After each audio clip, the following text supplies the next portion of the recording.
Another day.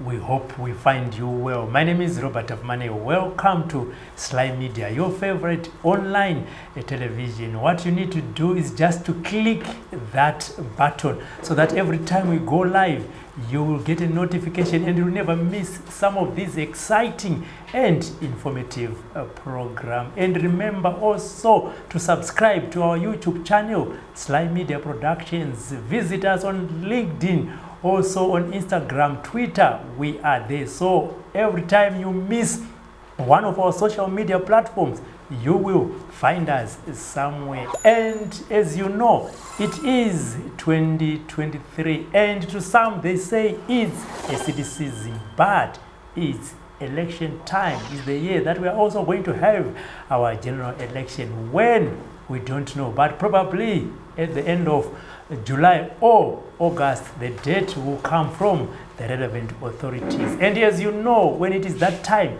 a lot of political parties and politicians come out of their shell. Is it they'll be waiting for the day, or is it they'll be planning?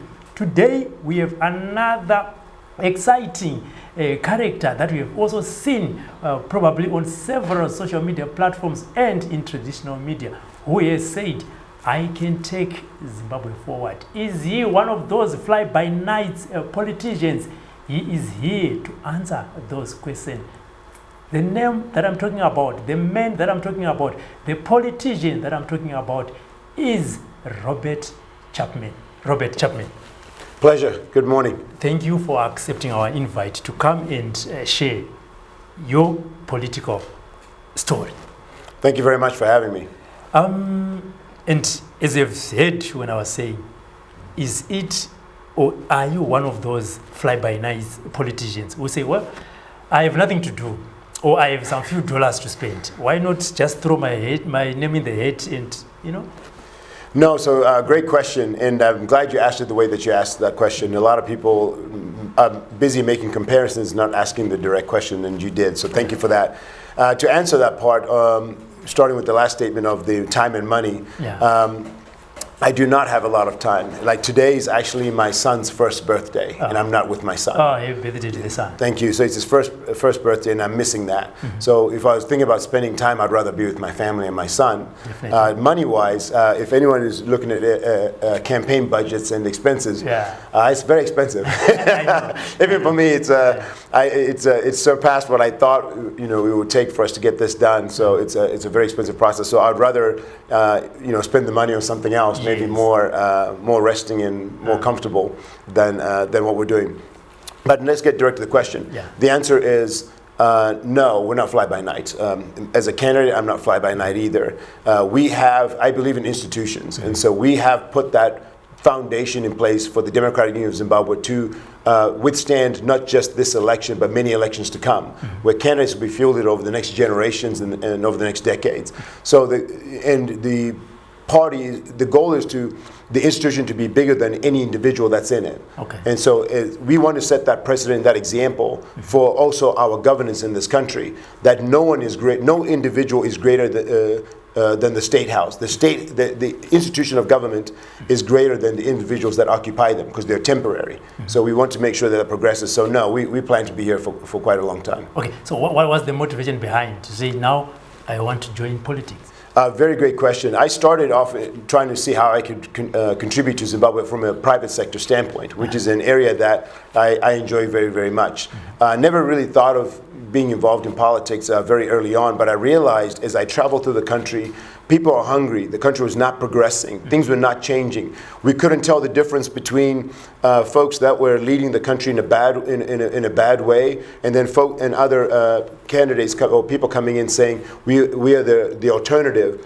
You start to see that they're both involved in corruption. They're both involved in illicit affairs. They're not taking care of the people. So as I traveled through the country, I realized people are really struggling, and hope was being lost, and people really needed an alternative to really fix things.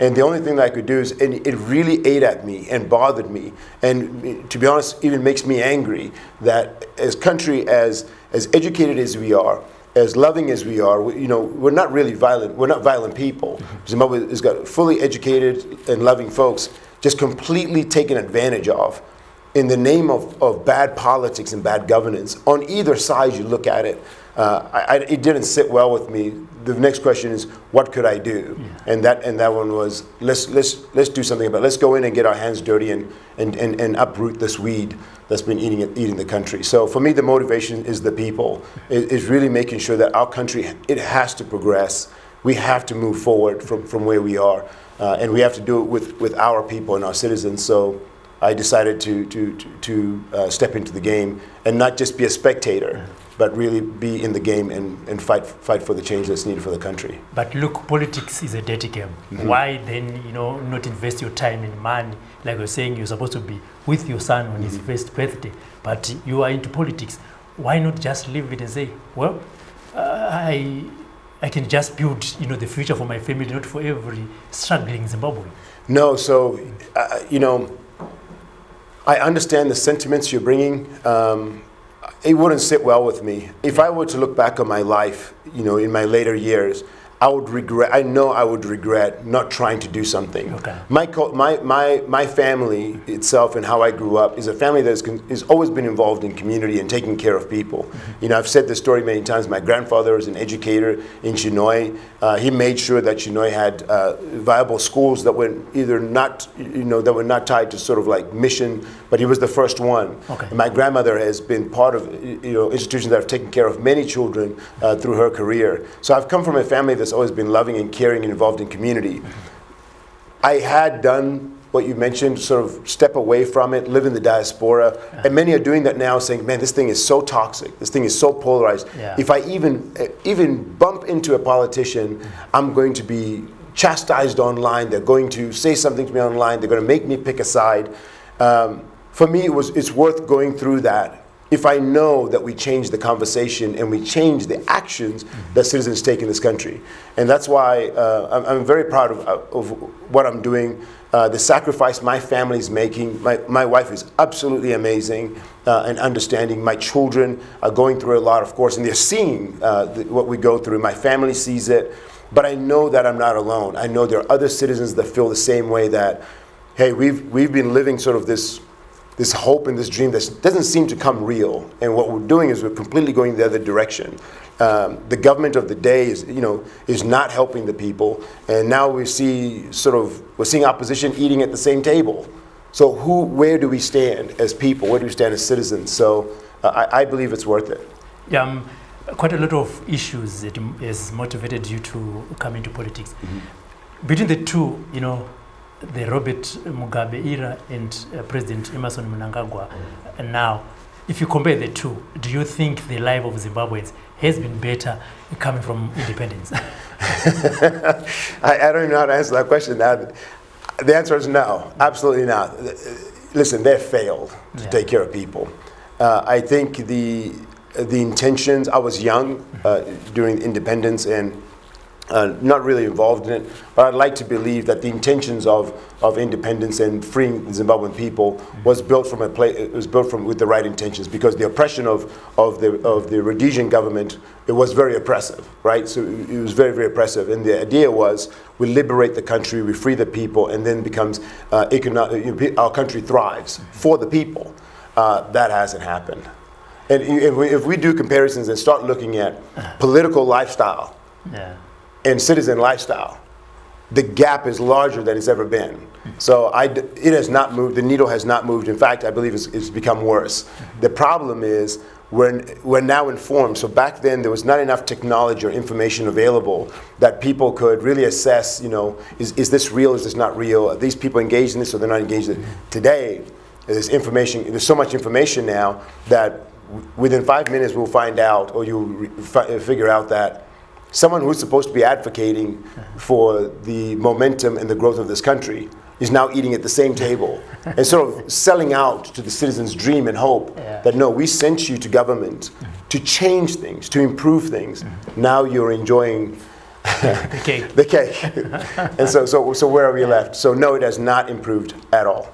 Yeah, we have heard from some of the opposition political parties and their leaders that the playing field is not even. Sometimes they are not given the clearance by the police to hold their meetings or their rallies. How has been the situation on your side? It's been the same. If I'm being frank, we knew we suspected we would get clearance quickly on the first meetings because they want to see, right? They want to assess, okay, these guys are saying they've been around, these guys have sort of come up and this, so they're going to like, let's give them clearance and then we'll attend the meetings and let's see. Because the clearance means in some cases they'll attend the meetings. And we knew that was going to happen. And so for us, we said we can say so much and do so much until then we become a problem and then boom, boom, boom. But we have been denied. So for example, Friday we had, on Saturday we were in Bulawayo, successful structure meeting we had in Bulawayo. Friday was supposed to be in Hwange. They denied us in Hwange. But we didn't go online and throw it around. We've been in Midlands, we've been denied there. In other provinces, we've been denied. So we wanted to be very careful not to get into the activism side of things because we're a political party that is pushing a political agenda in an environment we know is toxic, we know is oppressive, and is not free and fair. We know that. So our job is to be solution oriented and not complaining oriented. Now we understand we want the world to know that there's no free and fair elections.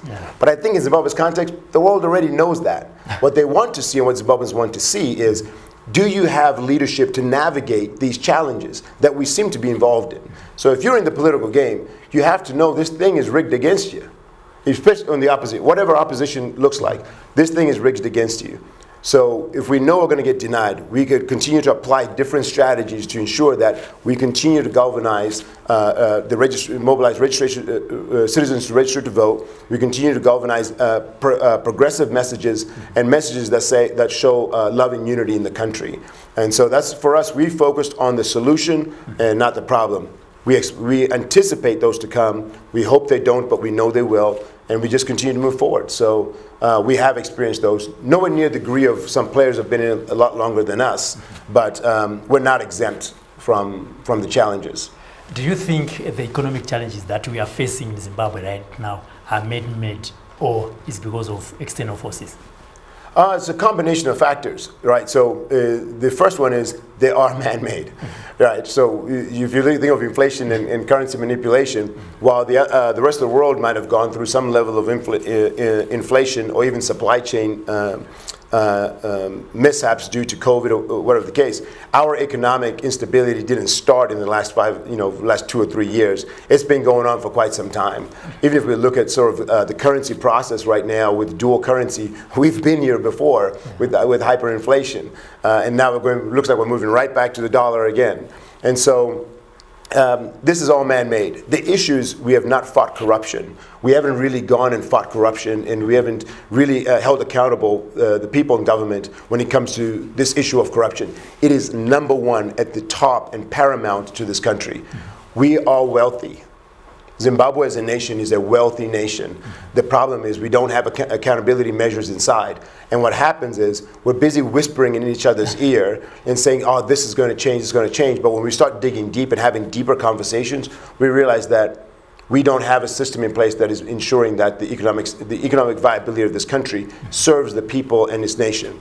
Now, as a result of corruption, external forces then start to play a role and say, hey, in some cases we can't be seen doing business in some areas because we don't know where your funds are coming from. We don't know how you're accumulating some of these things, or maybe you're tied to the wrong people. In business, we call that optics. If you're seen with someone that is known to be doing, certain corruptive things, chances are your business is going to be affected, investigated, or even denied certain access to certain things that you need to progress. Our country is the same way. That we don't pay our bills on time. We have a bad credit rating. Our currency flip-flops. We don't take care of the formal sector, the ones that are even in the country. We don't take care of them. We want to take more from them. They're facing challenges of their own. So it's tough all around, but I believe that corruption is at the very top of that. If we had a judicial process and a system that would hold accountability in areas of corruption, and then create labor laws, which we are doing at the Democratic Union of Zimbabwe. Our number one focus is creating jobs and getting the economy moving. Labor laws that protect workers inside our country. I think we'll start to see the gears change. in the way that the economic system starts to work. But we have to fight corruption. We have to have sound policy and measure around a monetary system, whether it's currency or inflation. We have to protect those. So yeah, it's man-made first, and then as a result of that, we've seen the turn now where external forces are saying, hey, listen, what you guys are selling or what you guys are offering, we can get those from other countries now. So why don't you fix your house while we go over here and talk to someone else?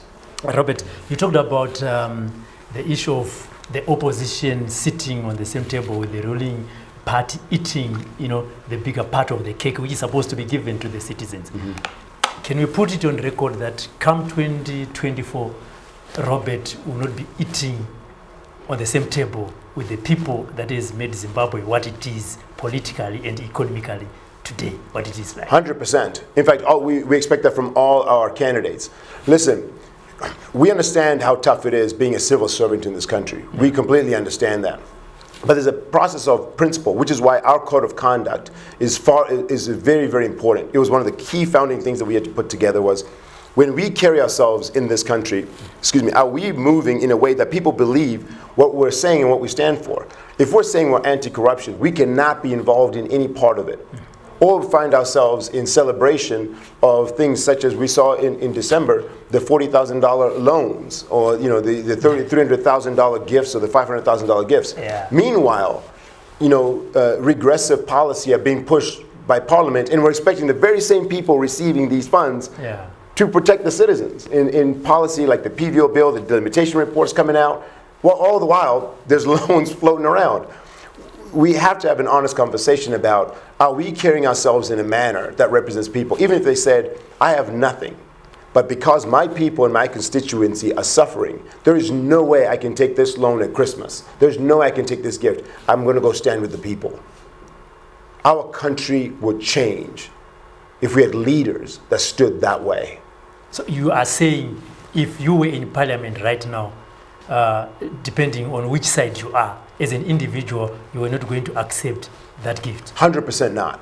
There's no way I could do that and maintain integrity in my position as a public servant. There's no way I can maintain integrity in my position or go back to my community. There's no roads, there's no water, there's no electricity. People are not eating, children are starving. This is at the holiday season. There's no way I could live with myself and take that money in that government after people have elected me to ensure that their prosperity is key. There's no way. Come election time, are you going to field the candidates from the local authorities, National Assembly, and obviously the bigger one? 100%. Yes, we are. How are you recruiting the candidates that are going to stand and be elected by the people? Great question. And we've shared this, we were in Masvingo yesterday, huge reception in Masvingo yesterday. Just as big, if not bigger than Bulawayo in Masvingo. And the same message we shared in Bulawayo, the communities have to select their leaders. They have to select. So our Constitution mandates that they select them. I don't select them. They select their leaders. We have measures in place to prevent things like double candidates, which is what splits votes, is double candidates. So we have measures in place. This is not a one-man show, one-man band. I am very happy that I don't have those powers or those decisions, but the people have to select theirs. What they need to do first is they need to be able, which is what I encouraged in Masvingo yesterday, you have to ask first, are the current people you elected, have they served you since the last time you elected them? And if the answer is no, they must go. Yes. Simple. We're not here to be friends. We're not here to get along. We're here to be productive and change the situation. We're so rock bottom, we have no choice. But the people, you need to walk out of your own home in your community when you take your child to school or you go to a local, when you go to hospital, and ask yourself, has this gotten better or has it gotten worse? And if it's gotten worse or has not changed, that means nothing has changed. You need to start looking for leaders in your community that when you send them to Parliament, they will represent the interest of your community before the interest of anything else. So we intend to field 100% candidates, and their communities will pick them. Our structures are working inside those communities to select those candidates, and then we go to Congress. Elections are very expensive, building structures, campaigns. So where's the funds going to come from? Who's going to fund all that process? 100%. I've been self-funding. Yeah, it's been very taxing on my family. We are getting ready to prepare some, we know what the law says and how we're going to mobilize. It's hard for us to ask citizens of Zimbabwe to contribute to our campaign. So for us, we made the investment. When I say for us, meaning myself and my family, we made the investment in putting DUZ together. Initially, I was not intended to be the presidential candidate, but we found myself being elected there. We wanted to drive another entity that really had institution in mind and constitution in mind and continue to move forward. So right now I've been self-funding, which has been very taxing on my family, but I'm sure that our team is now looking at local mobilization in communities. So that way the money doesn't just flow to the top, right? So it's very expensive. But you want communities to create their own structure and their own entities where DUZ and members of DUZ are contributing to their local community as they select their candidates. And then the national team contributes where there may be gaps there. Yeah, you've also stayed outside the country. Correct. And how does it feel? How does one feel when you are allowed to invest back into the country, but you're not allowed to vote? I haven't experienced that at all. I believe if you're a Zimbabwean and you're willing to come back, you can vote, as long as you're registered to vote. Now, that might be... But now, just in brackets, diaspora vote, people should vote while they are there, and then, Yeah, so that's... Okay, great. Now I understand the question. Yeah, the diaspora vote is interesting and both tricky. Different countries have different processes on how that would work. For myself, I've chosen not to really spend too much time in the diaspora vote because there just isn't time for us to. There are other things that are happening locally that we should be discussing that are more pertinent. What we do encourage the diaspora to do is to share messages with their folks and their family that may not have access to the internet, they maybe are getting propaganda, and share real truths with them because they're sending money. Listen, the diaspora is keeping this economy alive. Some of the money we're seeing inside the informal sector are people that are sending money from the diaspora to support their families. I am one of those. Yeah. I am one of those people in the diaspora that takes care of, was in the diaspora, that takes care of my family, my grandmother here. So. But the communication with my grandmothers, in my family and other family members is, are you registered to vote? Yeah. Because even for me, living in the diaspora, most Zimbabweans in the diaspora, they're not living in luxury. Although many people think they are, a lot of people are not living in luxury, but they're giving everything they can to support their communities, whether it's building schools. We see these people all the time. They build schools, they're building small clinics, they're providing resources, they're paying for surgeries for community members. Their living as well in the diaspora is not comfortable. It's very, very difficult. But we have to also pass message with that, with those remittances, and say, listen, this channel can't continue the same. So the diaspora vote, again, I go back to 11th hour policy, 11th hour politics. If we were serious about the diaspora vote, that conversation should have started from the last election. Talking about it now, where there's no process implementation in place, I think would divert from the real conversation of corruption, the lack of health care, protecting the children in our country, the girl child and the boy child, making sure people have jobs, and making sure that our police and military are well funded. So when there is in the case of an emergency, they know they have the equipment and the expertise to respond to it. So your question is valid. There are future technologies that we have looked at when it comes to diaspora vote, but I don't think this would be the platform to share them on as well. Yeah, but for 2028, I think that the diaspora should call for that because they're part of the economy with the large remittances in place. In 2018, we had about 23 presidential candidates. Some of them performed, how they performed. You are now coming in as well. Assuming that the whole lineup is going to come back, which ones would you think they will give you a run for your money? Listen, there's no question from a candidate standpoint, the biggest elephant is ZANU-PF, right? Is the most difficult to dislodge. Morgan Tsvangirai was the only one in our history that has challenged ZANU-PF and successfully won the election, although didn't get transition of power, which is a different conversation. But he won, right? So an election has been won in this country by an opposition. And if we study what made that successful, I think we can learn from that, from how that was done. It's keeping things simple and really talking to people and getting the message out. And went through tremendous, violence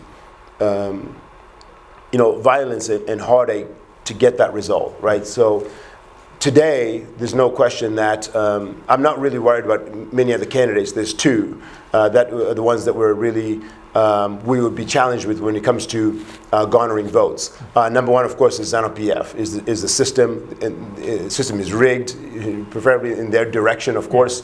And then the other one is a popular candidate, is Nelson Chamisa, who has also been in the game a very long time. Much respect for the work that he has done. So for us coming in, we saw a gap there. When we look at data and we use data for political engagement and decision making, we saw that there's a percentage that was towards ZANU-PF, and we can't. There's some of them we can't change. We try and go after them. There's a percentage that is very die-hard supporters of Nelson Chamisa. We can't change them. They're going to stay there no matter what. But in the middle, there's a larger group that sometimes will lean to this side and lean to this side, but they're flaky. And then there's some that just have thrown their hands up and said, this thing is never going to change. They're all eating at the table. Again, corruption is number one. They're looking at the actions and saying nothing's changing. That's where we're playing.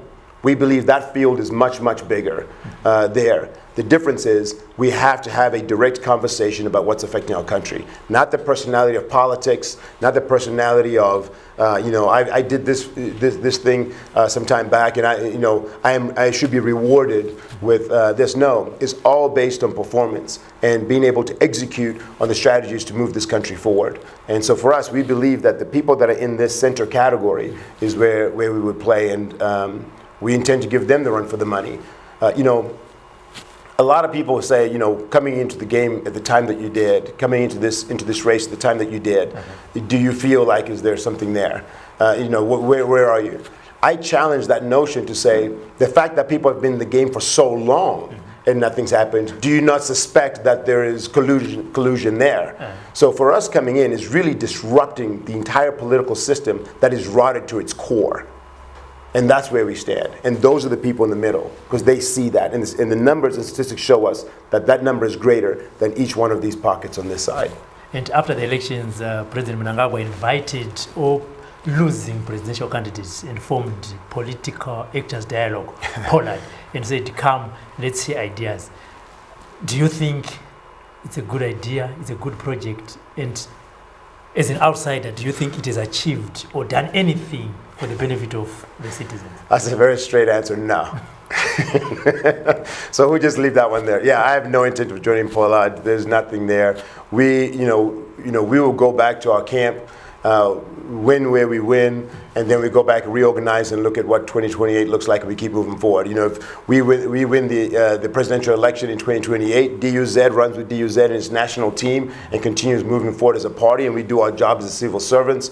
Should we not win in 2028, we go back to the drawing board, look at data, look at where we made mistakes, and continue and prepare for 2028. Because DUZ will always be looking at the next election, and then the candidates inside the party will do their job and be held accountable by the party, and to make sure they're serving the citizens. We have to have different politics in this country.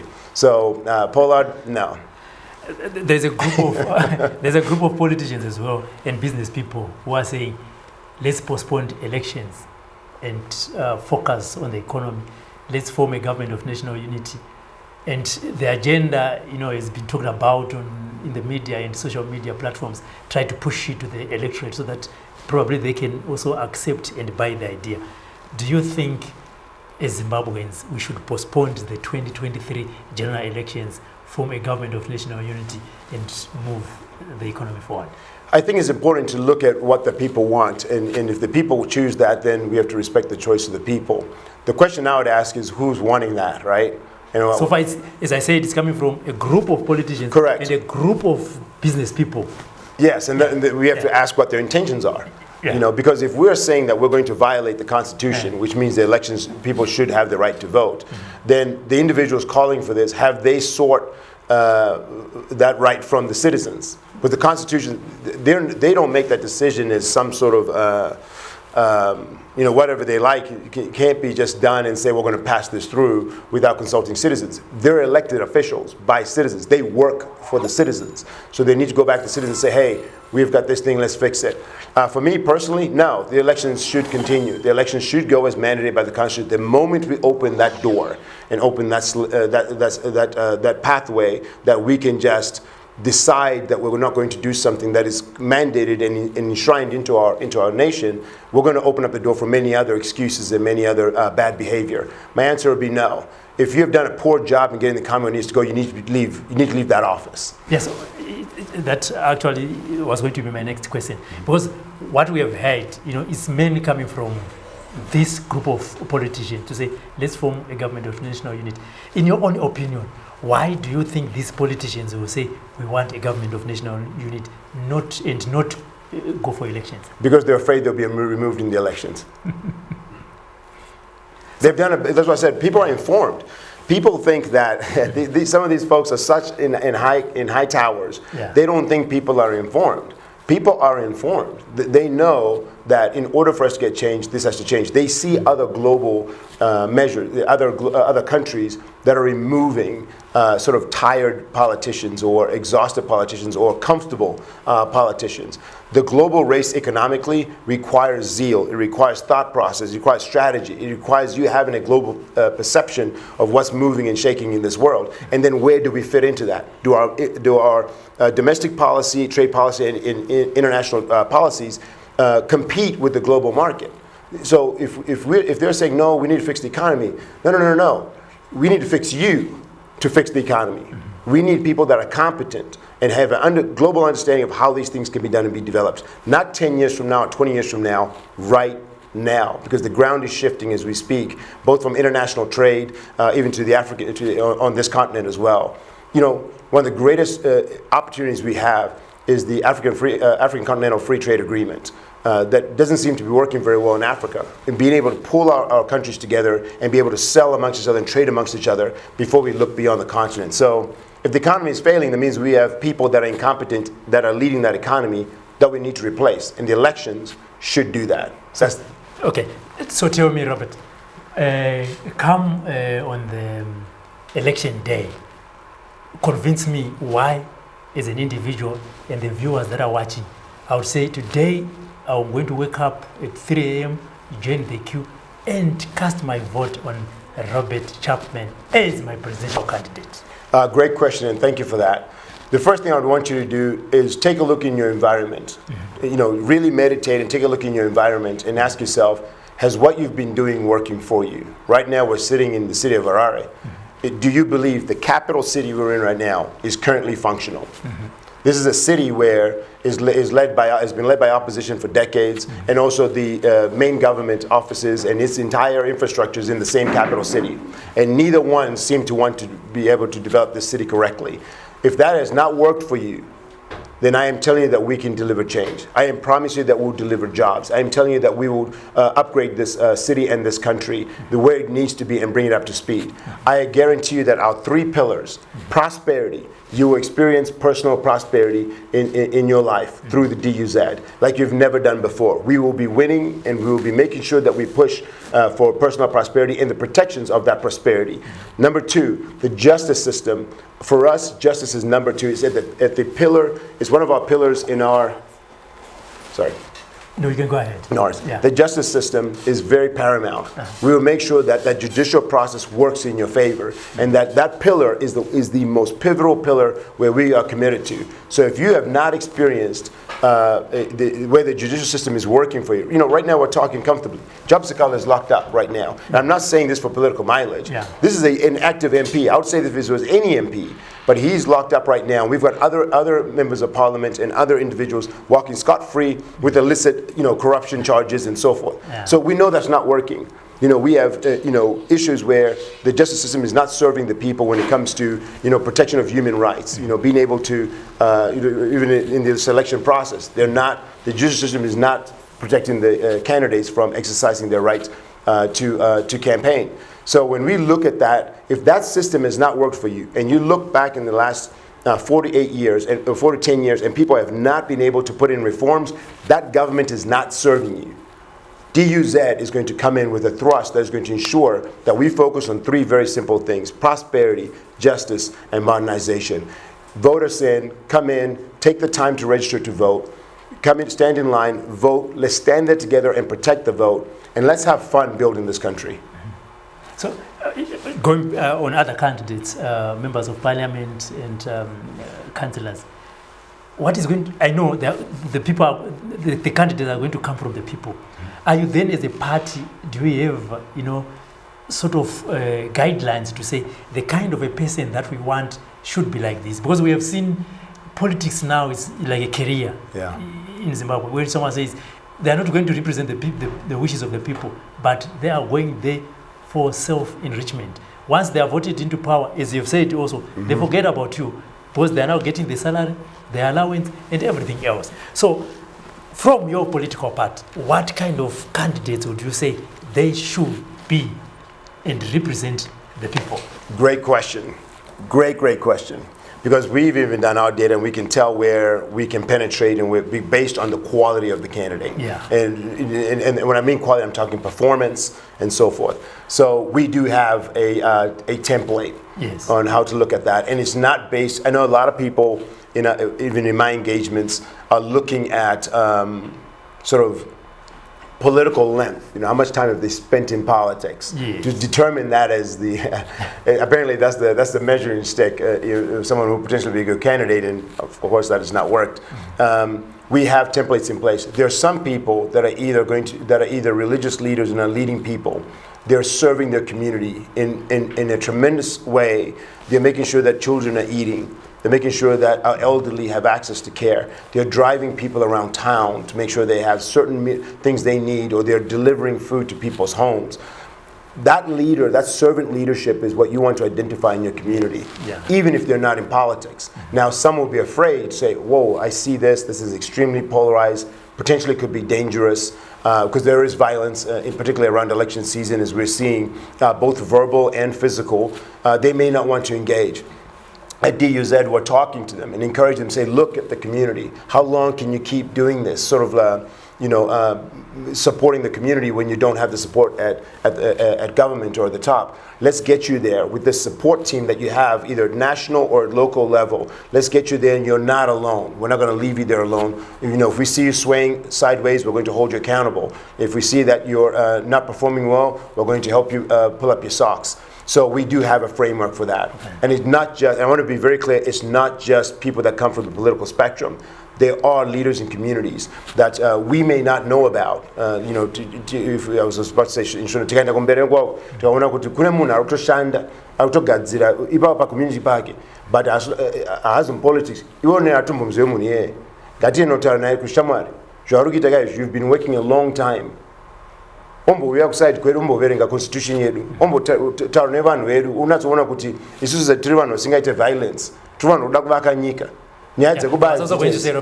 Now, my grandmother in Wednesday, she's watching this program, and there are candidates there. Yeah. So, why would you vote for DUZ candidate? Kuti EU, ndiyo muna anogona kumirira zvinhu zvenyu, handiti? Ndiyo mukana wenyu kuti gogota pumani isusu sepolitical party voterai candidate yedu sakansela nekuti. Gogo tokumbirai kana musina register kuvota ine register kuvota ndopa zvinotangira ipapa kana muchinetseka komurugara zivai kuti vanhu vacho vamakavotera last time hapana zviri kuitwa ani zive kuti muri kuona here news dziri kusvika kuti vanhu vakatora mari kuhararo mari yakasvika kwamuri here makachigamuchira here mari izvo kuri kuitwa zvinhu kwamuri here kuti mugadzire kana muchiri kuchipatara muri kuchengetwa here kana zvisiri kuitwa chimbotitarisa isusu tinoziva kuti mune vamwe muri kuona kuti vanenge varipo kudhara but hapana chiri kuitika. Chimbovhurai maziso, kumuvhurai pfungwa mbichana, mombotitarisawo. Isusu tina mukomana wedu kana musikana wedu anobva kwamuri, anotogara mumaraini, anotoziva kutambudziko kwamuri kuita. Isusu kuDUZ patiri kufamba apa tine mutemo wedu kuti mwana wenyu kana mamutumidzira kuti auye kuzotonga kuno kutanga kugadzira zvinhu kwamunobva kuwedza. Tinoramba tiri naye kuti asafambe kuside uku achibatana nevanhu vari kuita zvinhu zvisina kunaka. But hondo yatiri kupinda ndeyekugadzira nyika. isu tiri kukumbira kuti mongotipawo vote 5 years kana tatadza motibvisa but kwatiri kuenda uko vanhu vajaira kuti vanongoita zvavanoda vasina kubatwa. Isusu tapinda manje nemutemo wedu kuti apa DUZ toda kuti imimi mashandiro amakaita kudhara machembereka nditi toda kuti imimi muchengetwe, toda kuti prosperity yenyu imimi mune vana venyu vachengetwe, vazukuru venyu vachengetwe, ne vamwe vachasvikawo kumberi uko vanenge vachengetwa nemutemo chete isusu. Toda kuti imimi kana matorwa zvinhu zvenyu muri munhu mukuru kuti munoziva kuti kune system vanhu vanobatwa mbavha dzinobatwa kuti mimi mune protection. Number 3 totanga kuvaka kanditi saka imini tichauya kuwedza tokubvunzai kuti ndepapi pari kunetsa imotaura kuti hatina mvura, hatina magetsi, hatina chi totanga kugadzira ipapa pawedza ipapa but munhu wenyu wamukutumirayo ndewedu wekuduz muvhoterei nekuti ari kuyeya nemapepa kuti apa wedza izvi ndio zvatiri kuda izvi. Looking at investment, we have seen the current government, signing deals, mega deals with, foreign companies, foreign other governments. What is your view on that? Looking at those deals, do you think is the deal that deals right up to the ordinary person? Well, the deals is one part. You have to look at the deal. So those will happen. Governments always do big deals. The unfortunate part is these deals seem very corruptive. They don't seem to be really working in the favor of the Zimbabwean people. And here's the measuring stick of that. Where the deals are being done, are we seeing development? Are we seeing those communities thrive? In some cases, we're seeing people being displaced. Entire villages are being removed from their ancestral home, where their ancestors are buried. And they're being removed forcibly, they're being removed quietly. We're seeing communities being violated. We're seeing some of these deals with illicit, like for example, here in Harare, there was a waste management deal that put a strain on the taxpayer, and there's no development. I don't know why we're going, we've become the sort of testing ground for startup entrepreneurs who want to test something because our government just signs stuff and puts money behind it. So no, the deals have not worked out well for the country. If anyone can test that, I'll just ask them to go show us where it's benefited the community. Prove us wrong and show us where it's benefited the community, or let's see the documents of the deal and let's see who's benefiting from this. And I can assure you it's not the Zimbabwean people. And on the voters' roll, are you happy with how it is being handled by the Zimbabwe Electoral Commissions? Absolutely not. These are not free and fair elections at all. They're not free and fair elections, both on the ground and when it comes to making sure that this is accurate. We are late in the game when it comes to electoral reforms.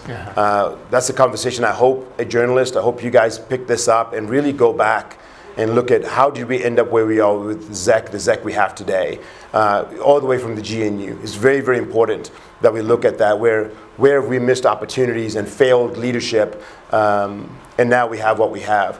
So we, again, instead of focusing on the problem, we have to focus on viable solutions. And one of the key solutions we're seeing for us is registering to vote. We need our citizens, and I'm pleading everywhere I go. Voter apathy is a real problem, and I'm pleading with them to say, don't listen to this thing is over and done. Don't go sit on the sofa or go back home and relax. We want you to go and register to vote, get that ticket, and then let's really get this thing galvanized. Don't sit at home. 5 years is too long for change. There is also this school of thought from the electorate as well that only a coalition of opposition political parties can unseat ZANU-PF. Are you open for coalition again with other political parties, opposition political parties, and fight the bigger elephant in the room, ZANU-PF?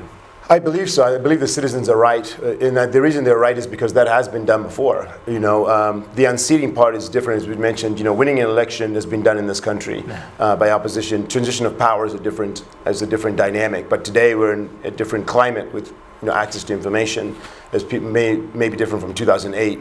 So I do believe that I am open to that as well. The key is making sure that the ideologies match.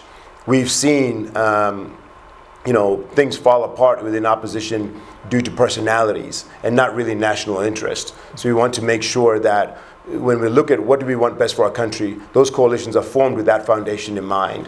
What is best for the Zimbabwean people, and then we remove ZANU-PF. It has to go. There has to be change in this country. The country is desperate for change, and it has to go. And if the leaders can find each other and have real progressive dialogue, find more commonalities than than differences, and then listen to the people, I think that we can move forward. They're amazing candidates that are extremely intelligent, extremely well thought, that have very little self-interest. They're just tired of the same players that that believe that it's their time or they need to be in this place, and unfortunately it creates a huge disparity, and the people are suffering as a result of that. So it's been done before, and if we learn from history, then I think that would be the right direction. Thank you, Robert. Let's just take a short break and we'll be back, and you stay tuned. Robert is still here. Big businesses do not advertise because they are big. They advertise because they want to reach potential new customers. Advertising helps you move your goods off the shelves. Brand visibility engraves your brand in the hearts and minds of your old and new customers. SlyMedia TV has a package for everyone, big or small. It's called Everyone Can Stream. Corporate events, weddings, churches or funerals, we stream it all. We take your product and event to over 326,000 followers on Facebook and 96,000 subscribers on YouTube. We cross-post to over 6 pages with a reach of over 1 million followers from as little as $100 per hour. We give you the desired global reach. Call today for a free quotation. 263-772-863-484 or 263-775-964-849 or 263-773-761-800 or email on slymediastreaming@gmail.com. Sly Media TV, building bridges. There you are, and as you have said, it is the silly season to some and it is election time to some. But today, what are we doing?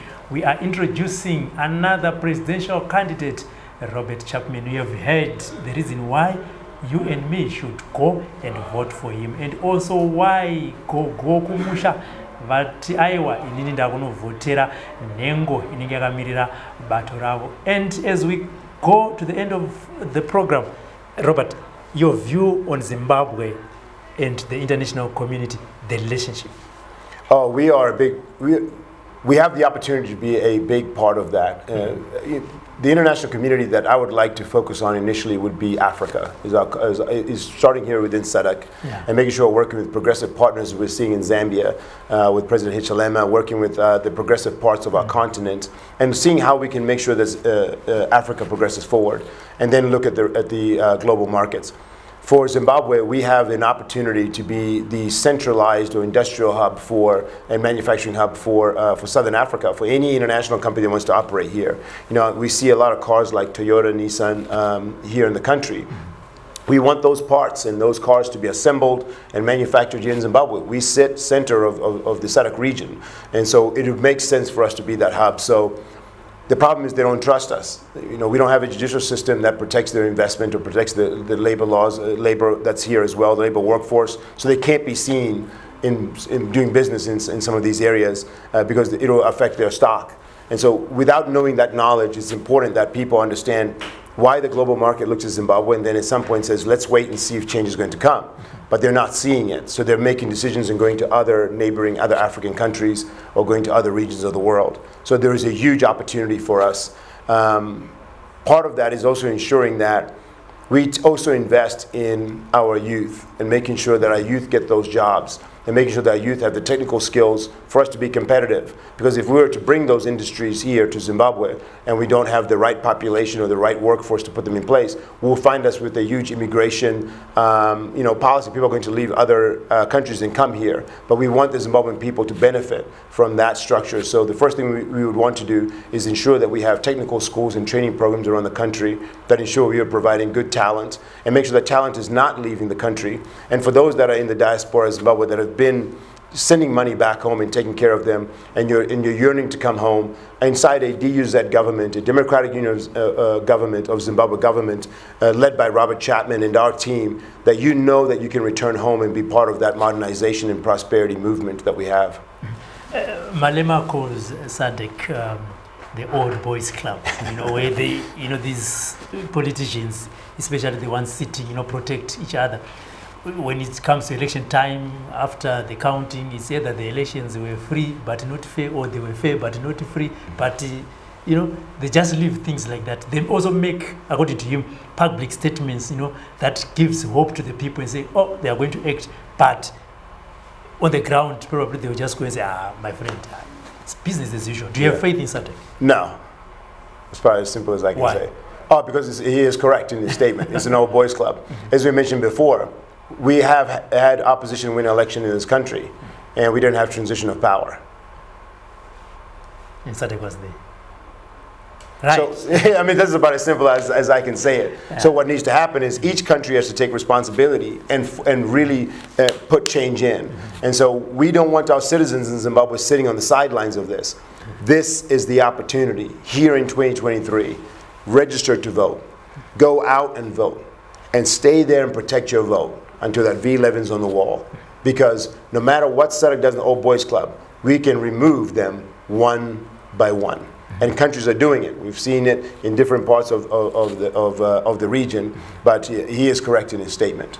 Yes, I know today we are not talking much about your party's manifesto as we go in the election. But as we conclude, Robert, just tell the viewers why they should vote for you right up to the local authorities as we conclude. Then next you come and talk about your manifesto, party manifesto in full. Okay, because I already answered that question. You asked me earlier. But yeah, but now as we conclude, to remind the people, yes, this is me. I want you to vote for us because of ABC. Yeah, you know, as noted before, we would want citizens, I encourage you to first take a look in your local community and ask yourself, has that community been functional for you? You might have an opposition leader in that community, a council, an MP that's part of the community. Ask yourself, has your community improved? If you're through the current government, then we know that it hasn't. But if you're in an area, just walk outside your door, maybe try to turn the lights on. Maybe see if you can drink the water that's coming out of your tap. You know, is there sewage running outside your workplace? If that is still not fixed and not taken care of, is not being functional for you, then I can assure you that the political system that you have elected prior has not been working. Under DUZ, we're focused on 3 pillars. Prosperity, meaning that we want to bring jobs back to this country. We need industry to come back to this country. We want to support small businesses and entrepreneurs to ensure that they start creating jobs and minimum wage in this country. Our labor laws will protect you, that are part of our policy and manifesto. We also want to make sure that we have a justice system that is viable, which is our 2nd pillar, which is justice. The trust between government and the fabric of trust between government and citizen is completely deteriorated. Through our government, we are going to make sure the justice system works for you and not for the elites, and making sure that where accountability is needed, it is served. The 3rd one is modernization. We are so far behind. We are so far behind. Right now, we know that there are network problems around the country. We know that there's no electricity. Even if we wanted to talk about putting a manufacturing plant somewhere, answering the question of energy shortage is a major problem. And making sure that people have transport to get to and from work is a major problem. The roads they travel on, the food that people are eating, the way that our kids are taken care of in hospitals, or our families giving birth in a hospital today is very tricky. We want to make sure that as we start to build the country, we build the country together. So I'm asking you, and I'm pleading with you, register to vote. Even if they will not ask you what political party you are going to vote for, you only have to ask that I want to register to vote, and make sure you register to vote. And then over the next few months, have an open mind about which political entity is going to serve you. Some have already been trying to serve you, and they've failed. DUZ is going to deliver the change that you need. So we are asking you to register to vote, have an open mind over the next few months, and I promise you, we are going to come to your community, engage with you, and you'll be part of our process. Thank you. I love you. And where would they find DUZ on social media platforms in Robert Chapman? Yes, we're on every platform. We're every platform. Our website's is also noted on all the platforms as well. Please go on there and register, and you can sign up on our website as well. There's so many ways to communicate with us. Robert, thank you for honoring our invitation. Thank you, sir. Thank you for the invitation. Thank you. Thank you. There you heard it. He is here, he was here, he will be here to tell you more about his presidential candidature and also his political party. And the reason why you should, there will come a time when you also come and share his manifesto in full and also debate with other presidential candidates if time permits. And as I've said from the beginning, follow all our social media platforms. You will also not miss what he has said today. For now, I'm Robert.